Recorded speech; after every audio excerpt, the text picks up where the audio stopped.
بسم الله الرحمن الرحیم. د فیسبوک معزز دوستانو سلامونه او احترامات مې ومنئ.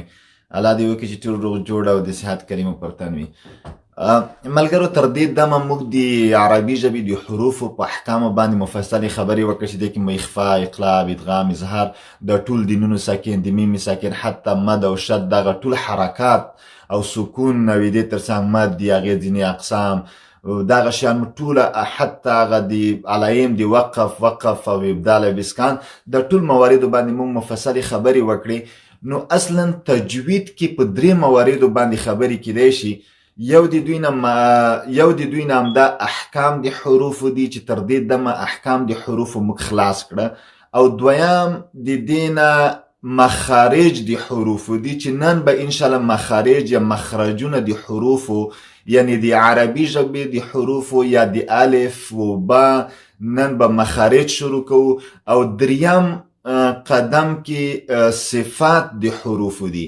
نو تجوید کې معمولا دغه درې موارد د استفادې وړ وي چې یو ته مثلا احکام د حروفو، مخارج د حروفو او صفات د حروفو ویل کیږي، چې تر اوسه پورې موږ احکام د حروفو ویلي دي او هغه الحمدلله خلاص کړه.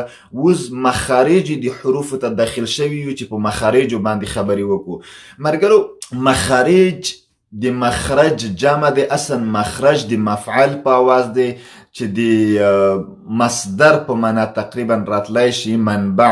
نو مخرج هغه ځای ته ویل کیږي چې هغې نه یو شی خارجیږي، هغه ځای چې د هغې نه یو شی اخراجیږي یا خارجیږي هغې ته مخرج وایي. نو مطلب دا چې کله موږ په عربي ژبې یا په تجوید کې د عربي ژبې د حروفو مخارج وایو، هدف مو دا دی چې د دغو عربي ژبو د تورو اواز د کوم ځای نه خارجیږي. یعنی کله چې موږ د حروفو مخرج یادونه کوو، مطلب دا چې د دې اواز صوت، یعنی د دې حرف صوت یا د دې حرف اواز د کوم ځای نه خارجیږي. آیا مثلا دا د پوزې نه خارجیږي، دا مثلا د ستوني نه خارجیږي، دا د جوف نه خارجیږي، مثلا که دا د لسان نه خارجیږي یا خیشوم نه خارجیږي، دا چې کوم ځای نه خارجیږي په دې باندې خبرې کوو چې یعنی مطلب پوه شو چې کوم حروف د کوم ځای نه د دوی اواز خارجیږي. نو نن په مخارجو باندې خبرې کوم ملګرو. زه به مخارج هم داسې مختصر بیا درته تعریفوم او د هغې نه وروسته به مخارج هم درته لیکم او داخلیږو به، او دا ډېر اساسي مرحله دی ملګرو چې موږ تاسې باید پوه شو، ځکه عربي ژبه موږ تاسو مورنۍ ژبه نه دی. نو په دې اساس دغه حروف چې په عربي ژبه اصولو مطابق د کوم ځای نه دقیق ادا کیږي هغسې باید ادا کړو، ځکه چې قرآن عظیم الشان په عربي ژبه نازل شوی. نو لازمه ده چې د عربي ژبې د حروفو مخارج زده کړو او دقیق تلفظ د حروفو زده کړو چې پوه شو چې دا کومه نه. په هره ژبه کې هم داسې دي. مثلا که څوک پښتو زده کوي، ځینو خلکو ته چې هغه پښتو کې ځینې الف و با یا د دوی نه وي یا مثلا دا وزونه نه وي، هغو ته د پښتو زده کول په هغې باندې تکلم مشکل وي، ولو که زده یم کې سړی د لرې نه پې پوهېږي چې دی پښتون نه دی، ځکه ځینې لغت صحیح مخرج نه نشي ادا کوی. مثلا که یو فارسیوان یا دریزوبان هم چېرته پښتو زده کړي، هغه ښه پښتون وایي خو ړې نشي ویلی، صحیح دی. مثلا که روند وایي روند، دغسې وایي نو موږ، یا سړی وایي ساری، داسې وایي نو موږ پوهېږي ساری، نو موږ پوهېږو چې دا اړې نشي ویلی، دا والا پښتو یې زده کړي، یعنی سړی دا مشکل هم دی کې دی چې دا نشي ویلی، مثلا ړوند نشي ویلی. نو په دې اساس هغې کې موږ پوهېږو. نو د انګلیسي کې هم داسې دي. نو د دې په خاطر چې ښه دقیق د قرآن کریم هغه تجوید زده کړو او دقیق تلفظ زده کړو، اړینه دی چې د عربي ژبې د حروفو په مخارجو باندې ځانونه پوه کړو. نو زه به ملګرو واړوم کمره تختې ته او د باقي خبرې به انشاءالله د تختې تر مخ وکړو چې د عربي ژبې د حروفو په مخارجو باندې ځانونه پوه کړو. ښه، زه به د کمره شاته کړم. نو ملګرو، دا تاسې ته اړینه دی او دا پریکټیس ته ضرورت لري، ځکه چې د بلې ژبې یو څوک چې هغه زده کوي د حروف دی هغې اوازونه مخارج دا د هر چا دپاره ستونزمند دي. ما دغه حروف داسې نه دي چې ما اوله نه زده کړي دي، دې باندې ما پراکټیس کړی دی خو هغه دی توانېدلی یم چې زه دا زده کړم. تاسو هم چې پراکټیس وکئ دې باندې پوهېږئ او زده کوی شئ، خو مقصد اړینه خبره دا ده چې دې باندې باید پراکټیس وشي او زده شي. مرګلو اوس به زه درته ولیکم چې مخرجونه په مجموع کې څو دي، بیا به زه انشاءالله یو دقیق مخرج ته داخلیږم. نو زه اول مرګلو مخارج دی حروفو، مخارج جمع دی مخرج دی، مخارج دی حروفو، حروف یا الف و با. صحیح شو مرګلو؟ اول مخکې د دې نه که زه دلته ته وایم چې اصلا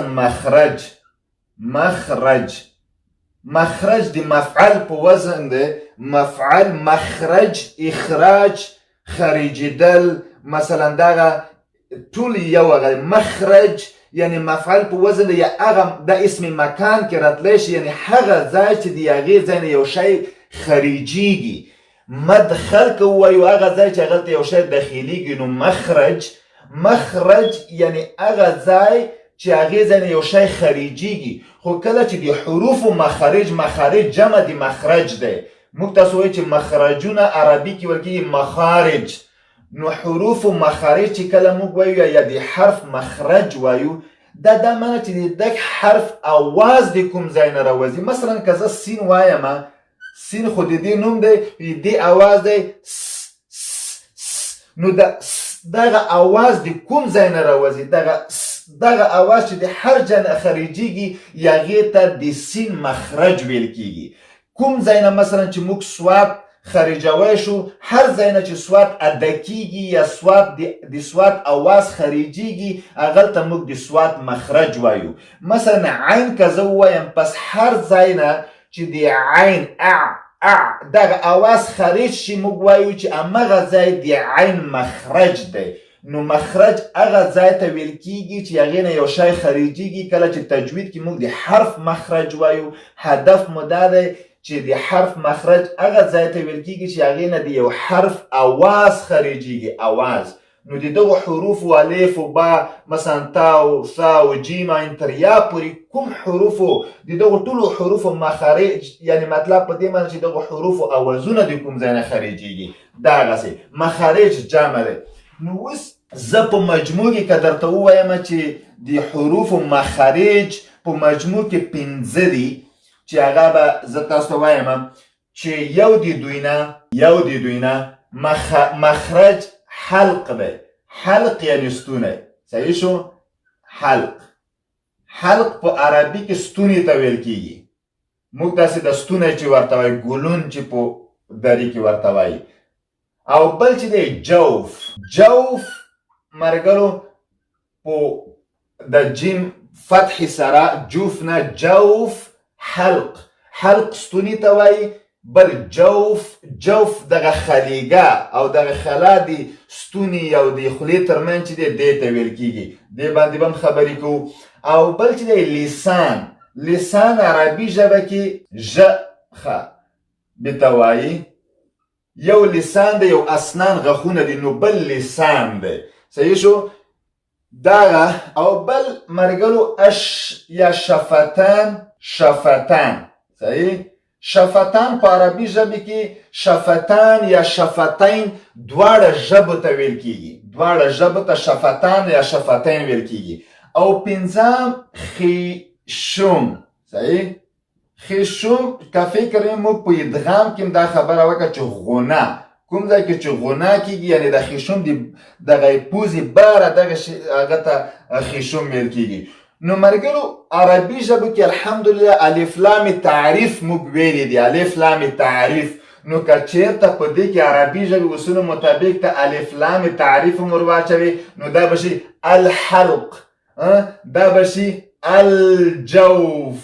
ځکه دغه د جیم هم حرف قمري دی، حیم حرف قمري دی. که دلته واچوم د لام چې دی لام حرف شمسی دی، نو اللسان بشي، اللسان. او دا چې د شین حرف شمسی دی، نو دا چې د لام په الف لام تعریف په وجه الشفتان، الشفتان یا الشفتين. او دا خا چې د حرف قمري دی الخشوم الخشوم الحلق الجوف اللسان الشفتان الخشوم. نو مطلب دا کته الف لام تعریف په مخکې کې یا لام تعریف د الف لام چې معمولا د حمزه الوصل په مقدم کېږي ځکه په ابتدا کې حمزه الوصل همیشه مفتوحه وي.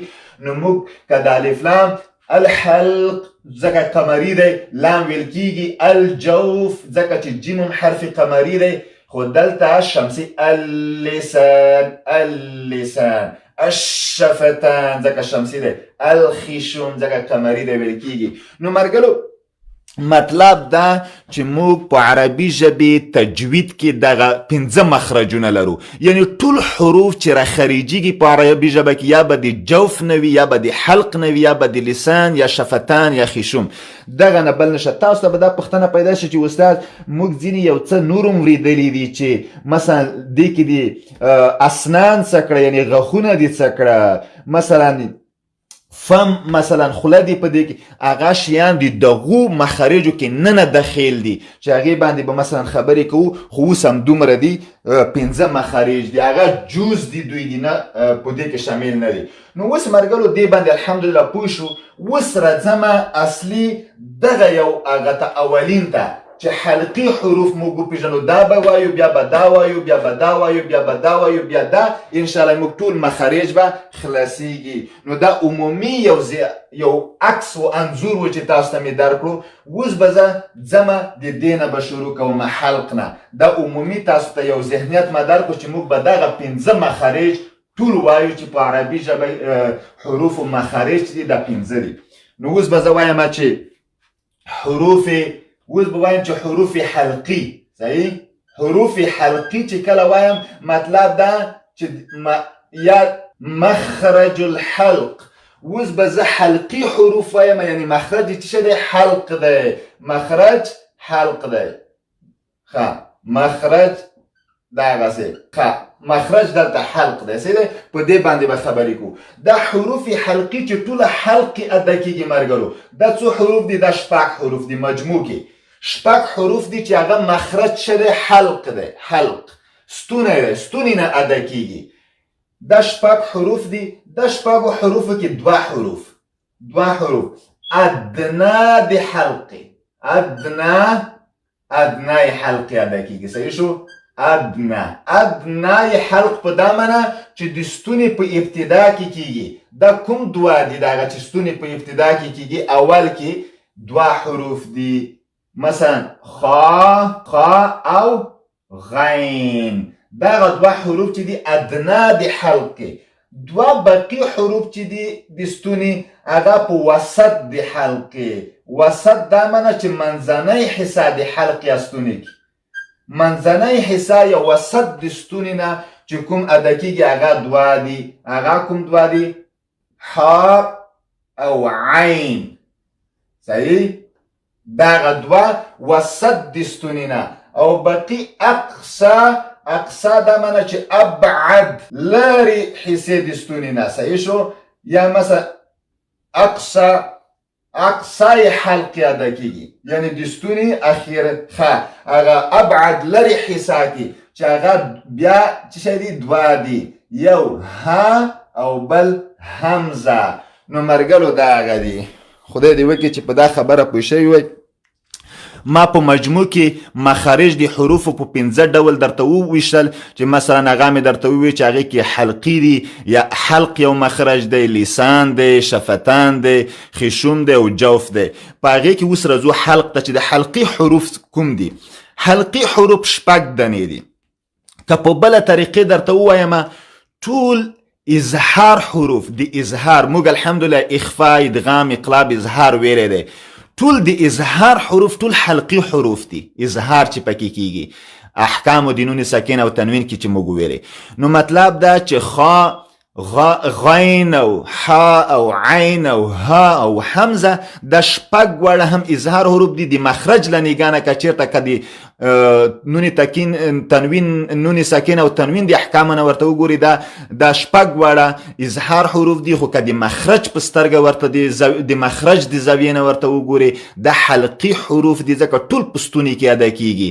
ادنا د حلقې د دوه ادا کیږي، خ او غین، او په وسط یا منځنۍ حصې د حلق یا ستوني کې ح او عین ادا کیږي، او په اخري حصې د ستوني کې ها او حمزه ادا کیږي. نو دا ډیر ځانګړي پریکټیس ته ضرورت لري مرګلو، دې باندې به ان شاء الله خبرې کوو. دا دوه مرګلو چې ما وویلي چې دا د ستوني په اوله حصه کې ادا کیږي، د ستوني په ادنا د حلق کې یعنی په ابتدا د ستوني کې ادا کیږي. نو دا د بر تلو وروستنۍ حصې سره کیږي. مثلا که زه داسې وایم، مثلا ما درته طریقه ښودلې وه چې تاسې د مخرج پیدا کوئ، حمزه المفتوحه به په دې مقدمه کوئ. که زه داسې وکړم، اوس د ګوره په مخکې کومه دا ساکن کومه، د کوم حرف چې زه غواړم چې ادا کومه دا مخکې دا ساکن کومه، دا به شي اخ اخ. نو وګورئ دا مخرج وګورئ چیرته دی، دا ستوني په شروع کې دی، د سخته برې حصې د تلو سره لګیږي اخ اخ اخ. نو مثلا د خا دا اخ اخ ډیر داسې نه چې اخ داسې نه، لږ داسې شاته کوي، د بره تلو سختې حصې سره یې ولګوئ اخ اخ اخ. مثلا خمر خمر، مثلا اخ. نو دا غي مخرج دی تاسې چې حمزه المفتوحه په مخ کې کوي، او هغه حرف چې تاسو غواړئ چې هغې مخرج پیدا کوي هغه ساکن کوي. نو انشاءالله تاسو به دقیق پاتې ولګېږي اخ اخ. نو دا د ستوني په ابتدا کې کیږي ادا کیږي مخرج اخ اخ. دا خا چې دی دا ډیر سخت نه دی، نه غین دومره سخت دی. که تاسې غین مخرج پیدا کوئ، حمزه المفتوح دا په مخ کې کوي او غین ساکن کوي. صحیح شو؟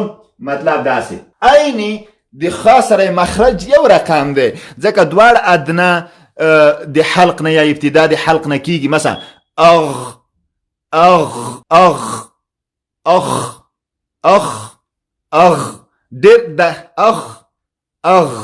وګورئ غیر غیر غیر خیر خیر. وګورئ مرګلو غیر غیر خیر. په د دواړو کې ابتدا د حلق نه د خا او د غین اوازونه صادریږي. مثلا اخ اغ. صحیح؟ که زه قرآن کې تاسو ته د خیر کلمې او د خیر لکمه زه به دلته ولیکم، بیا به یې پاک کمه. مثلا لکه مخکې مې ویلې، صحیح؟ غین که داسې کمه غیر غیر غیر المغ غیر المغ غیر المغ غیر غیر. وګورئ داسې آواز غیر غیر غیر. خام. نو دا خو وشو. اوس که راشو خاته همداسې خام که چېرته غږو، وګورئ دومره فرق نه کوي. خیر خیر. مثلا الصلاة خیر خیر غیر. خو ډېر به داسې مخکې نه راځي، داسې به نه دی غیر خیر. لږ شاته کوي دا تلو غیر غیر اغ اغ غیر اخ خیر خیر. نو دې صفتونه به بیا موږ په صفاتو کې وایو چې تشویل کېږي که ډاک دې ته تاسې اوس مه خفه کېږئ. اوس دومره وکړئ چې مخرج پیدا کړئ. مخرج یعنې کومه نه ادا کېږي؟ موږ خو ویلې چې حلقي دي، د غین او خا د حلقي دي یعنې په ستوني کې ادا کېږي. خو چېرته د ستوني؟ دا په ابتدا د ستوني کې سختې حصې بره د تلو سره. مثلا اغ اخ اغ اخ غیر خیر. خ دا مرګرو ان شاء الله مطمئن یم ځکه دا سخت نه دی، دا آسان دی. دې باندې تاسو پوه شئ. دغه اوس لږ د ستوني منځنۍ حصې ته راځم، لږ دلته خولې ته نږدې وبره، اوس لږ لاندې راځم وسط ته چې دلته ح او عین ادا کېږي. دا ما درته ویلي و مخکې چې ح تاسې تلفظ کوئ لکه نفس تنګي یا هسې سړی ستړی شي نو دغسې اواز وباسي، نو تاسې به د دې دا اواز وباسئ. متاسفانه موږ پښتنو ځینو ورونو مشکل دا دی چې د دې ح په ځای خا وایي. مثلا رحیم ته وایي رحیم، رحیم الله ته وایي رحیم الله. نو مشکل دا دی، نو دغه ورونو نه مې خوښیږي چې په دې باندې ډېر کار وکړي. خا خو دوی اساس دا دی ځکه چې رحیم ته رحیم وایي. مشکل دا دی چې دا باید اصلاح کړي. اصلي مهمه خبره دا ده. نو دا به خا دا د ستوني په وسط کې به تلفظ کوي. مثلا که چېرته د تلفظ لپاره حای مفتوحه په مقبل کما او د عین حرف ساکن کما، نو دا به نو دا به د ستوني منځ کې داسې لکه سړی ستړی شي. نو موږ وایو چې وګوره داسې به نه وایو چې څومره فرق یې دغه د ستوني په سخته ابتدا دی، خو دا د ستوني وسط کې ما وویلې. وګوره سړی ستړی که موږ وایو الحمد موږ به نه وایو چې الحمد نه، الحمد نو موږ وایو مرګرو تاسو دا ستونزه نه دی، دا واقعیت د مخارج د حروف سخت دي. ما خپله دا نشو ویلی، نو چې ما نشو ویلی الحمدلله نن یې ویلی شم. دا معنی چې که تاسو هم نشئ ویلی دا تشویش وړ خبره نه دی. مطمئن یم چې پرکټیس وکئ تاسې به سبا ویلی شئ. نو وایئ پرکټیس وکئ دغسې کوئ. اول به صحیح دی چې ښه اواز درنه وځي اخر به اصلاح شي. نو وایئ نو الحمد ښه. او عین که چېرته تلفظ کوو څنګه دغې باندې دا طریقه مو زده کړې دی ښه. چې شی دا هم وسط د حلقې دی. څنګه وایي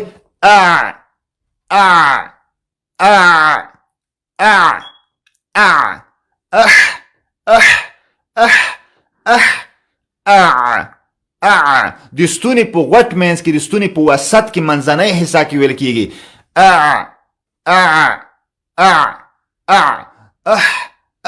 نو مرګرو دا اړینه دی. زه اوس تاسو ته مثال ولیکم بیا به زه پاک کړم تاسو به پوه شئ. مثلا موږ په سورت فاتحه کې چې کله شروع کوو اول وایو چې الحمد صحیح شو. مثلا صحیح دلته ح راغلی. موږ وایو موږ داسې که چېرته دا د خدای وکړه دا ونه یایو الحمد نه الحمد.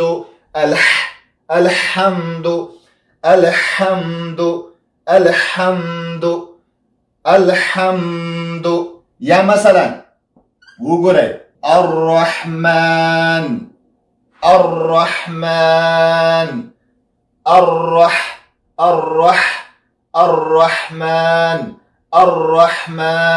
مثلا الرحيم الرحمن الحمد لله رب العالمين الرحمن الرحيم الرحمن. ملګرو نو څنګه به وایو الحمد الرحمن الرحمن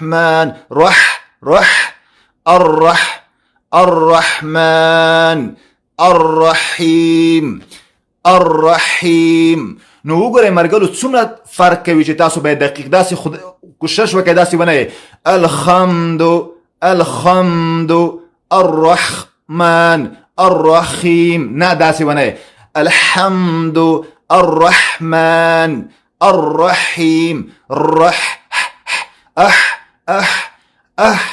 الحمد الرحمن الرحيم بسم الله الرحمن الرحيم بسم الله الرحمن الرحيم رحيم الرحمن الرحيم ما نتاسب داغسي مرقلو رزما عين تا دام دستوني داغا حساكي ده وسطكي نو مثلا سنگا بوايو راشي مثلا كأن أنعمت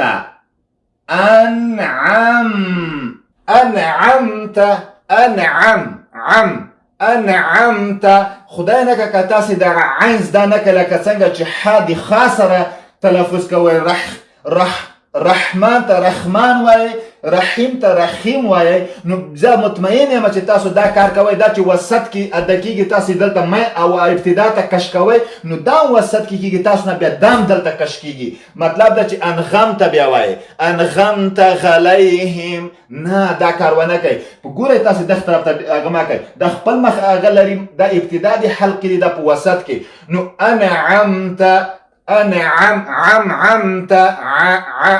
أنعمت دا سيبني أنغمت غلينا أنغمت نا أبو ابتداكي ندى غين ندى عين دي أنعمت الحمد لله بلتا وين سيدي دا العالمين مثال كذا داسي وين سيشو العالمين رب العالمين رب العالمين بنوي رب العالمين الحمد لله رب العالمين نموك بتسنغ وايو مرغلو أنعمت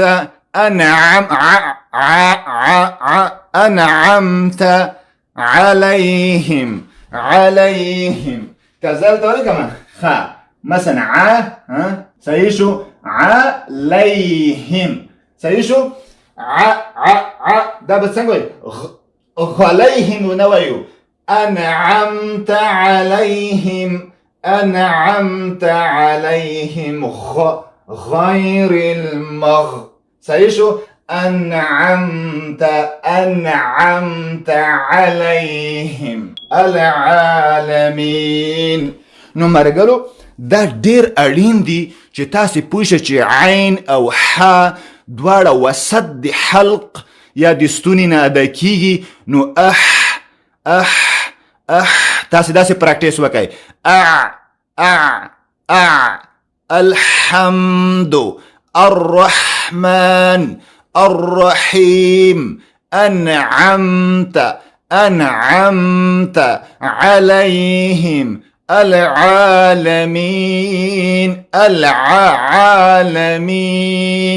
نو مرګلو کچیرته دا مزدا نه وي متاسفانه موږ به ډیرو ستونزو سره مخ شو نو دا خواهش میده چې الحمدلله داسې ما الحمدلله یا مثلا بسم الله الرحمن الرحیم که داسې وای متاسفانه حاله رخاته وای بسم الله الرحمن الرحیم الرحیم نو تاسې الرحمن الرحیم دا بنوای خدای دې وکړي چې په دې خبره پوه شئ دا ډېر اړین دی ما د پښتنو ورونو داسې مشکل شته نو خدای دې وکړي چې دغه اصلاح شي مرګلو تاسې به د ح په ځای خ او د عین په ځای غین دا به نه وایئ راشئ دې ته راشو اقصا د ستوني په اخیر کې ویل کېږي راشئ مخکې کو دغه مثلا حمزه المفتوحه او ها داسې کو ساکنه کو صحیح شو دا به څنګه وایو موږ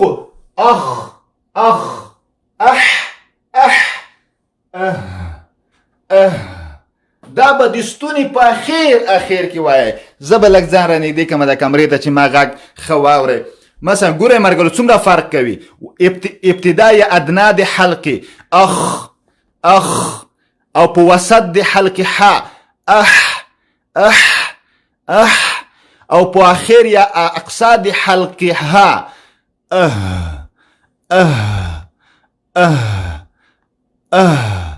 وګوره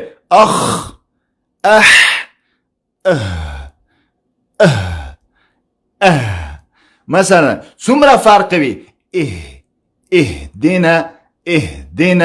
اهدنا الصراط كم وي اخدنا غلط كويو اهدنا حامكرا اهدنا نو داسي بوايو نو څنګه بشي اخیر دستونی کی علاج د وایي کڅوړونه لاګه وا ورته د لاندې دغسې نو مطلب دا وګورئ څومره فرق کوي د دې سره صحیح دی چې نږدېوالی لري نږدېوالی خو د دې سره د دې په اساس دی چې دام ستوني نه حلق نه ادا کېږي دام د حلق نه ادا کېږي خو دومره فرق دی چې دا ادنا ابتدا د ستوني په اول کې دا د ستوني په وسط یا منځنی کې دا د ستوني په اخر کې نو ځکه سره نږدې دي ځکه سخت دی تلفظ یې ځکه فرق یې ځکه سخت دی چې د ټوله د ستوني نه ادا کېږي اوس تاسو ته ابتدا کې سخته وي چې د ستوني تاسو په درو حصو وویشئ او دا په ابتدا کې دا په منځنی حصه او دا په اخر کې ادا کړئ خو خیر پراکټیس وکړئ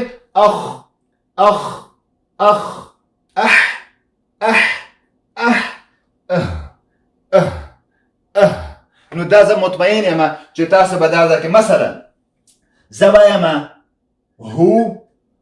مثلا هدن صحيح هدى للمتقين هدى هو كتاسي هدى للمتقين مثلا صحيح شو كزم متقين ولي كما صحيح شو لام تمي كسرة واركا هدى للمتقين متقين مثلا هدى هو مثلا كذا هدى خدا نعم هدى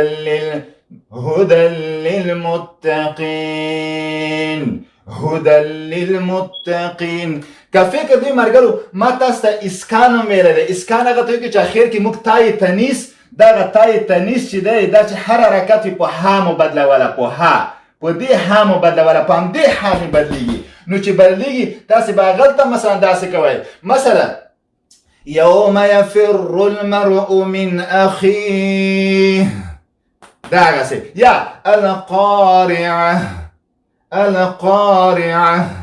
داسي القارعة ما القارعة داغسي هيكيجي نو تاسي بدا داسي بنوي القارعة نا القارعة ما القارعة صحيح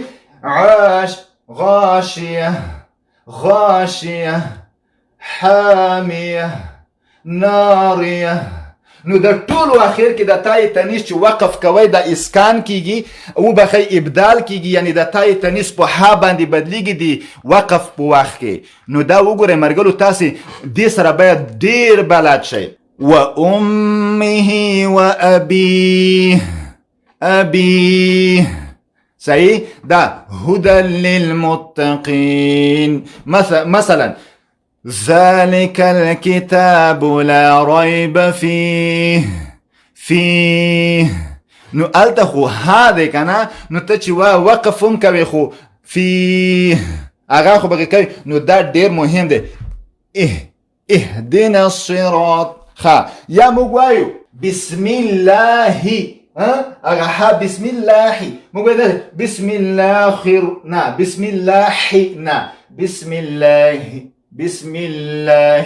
بسم الله الرحمن الرحيم الحمد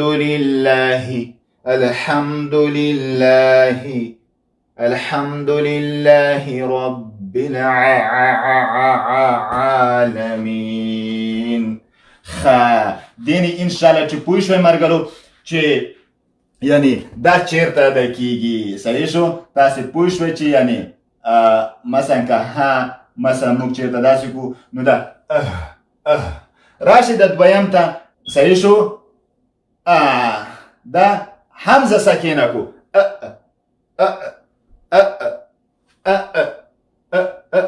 که چېرته دغه اواز ته غوږ شئ تاسې دغه اخیر د ستوني نه کې تؤمنون تؤمنون نؤمنون يؤمنون تؤمن يؤمنون كتاسي دي همزة مثلا دي همزة اغتا واكشة پا اخير دي ستوني كي اخير كي مثلا نو لاندي نا همزة كي خو تاسو ته ستونزه نشته دا تاسې ادا کوای شئ خو مهمه خبره په دغه ځای کې ده چې تاسو د خا د ح او د ها دغه ترمنځ فرق او غین او عین دغه ترمنځ فرق وکړئ دا ډېر ډېر ډېر ډېر اړین موضوعات دي چې دا باید فرق وکړئ زه لږ د هغه ګورم چې وبخیر چې ویډیو بیا هم اوږده شوه نو مرګرو دا به زه پرېږدم ستاسو پراکټیس ته ځکه چې ویډیو اوږده شوه یقین وکړه چې د ستونزې دغه برداشت د انټرنیټي ستونزو مصارف ځینې ملګري نشي پوره کوی دا ماته واقعیت هم درد راکوي او مجبور که داسې تشریح نه کمه سمې تشریح نه کمه دا سخت دی مشکل دی تاسې پې پوهیږئ نه او که تشریح کمه د ویډیو حجم دومره زیات شي چې بلکل ستاسو د هغه د برداشت نه ځینو اقتصادي ستونزې نشي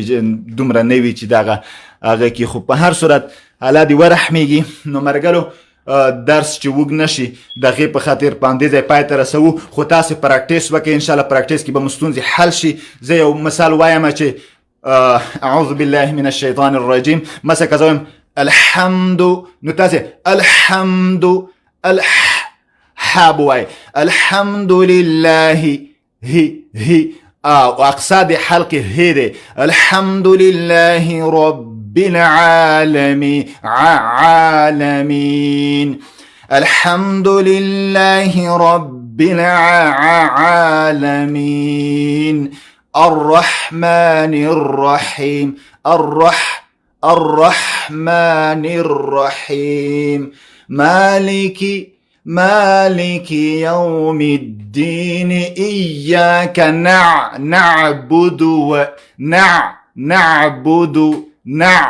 إياك نعبد وإياك نستعين نعبد متاسفانه فرسی دغه موږ تاسو دري زبان ورونه په عین کې مشکل لري دی الف وانته وای دا کار دی نه کوي مثلا إياك نعبد